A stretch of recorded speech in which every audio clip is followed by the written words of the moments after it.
இன்றைக்கு வந்து பொய்யான வாக்குறுதியை கொடுத்து நாங்க இதை பண்ணுவோம் அதை பண்ணுவோம் அப்படின்ற ஒரு கூட்டம் வந்து இருக்காங்க. அது யாரு அப்படின்றது உங்க அனைவருக்குமே தெரியும்.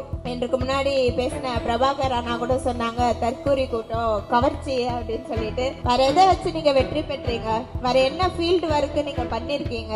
இதுதான் வந்து முதல் முறையா அவங்க வந்து ஆட்சி அமைச்சிருக்காங்க. ஆட்சி அமைச்சிட்டு அவங்க தான் ஆட்சியில இருக்கிறாங்க, அவங்க தான் முதலமைச்சர், அவங்களோட அமைச்சர்கள் தான் வந்து துறையில இருக்கிறாங்க அப்படின்றது தெரியாம இன்றைக்கும் வந்து திமுக தான் காரணம், திமுக தான் காரணம், திமுக தான் காரணம் அப்படின்னு சொல்றாங்க.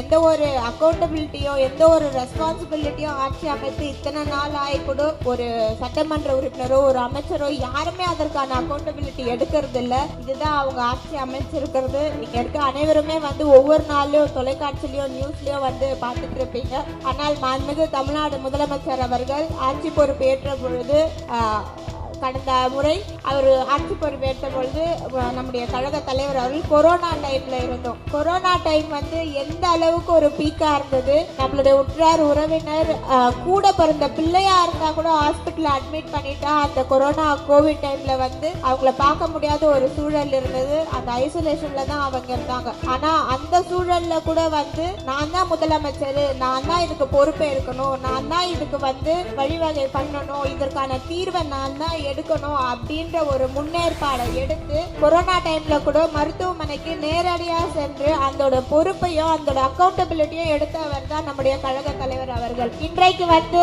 ஆட்சி அமைத்து எல்லாமே அவங்க துறை அமைச்சர்களா இருந்துமே எங்களுக்கு தெரியாது திமுக காரங்க தான், எங்களுக்கு தெரியாது. அப்ப எதுக்கு நீங்க ஆட்சியில இருக்கீங்க? அப்புறம் எதுக்கு நீங்க வந்து அதிகாரத்துல கையில வச்சிருக்கீங்க?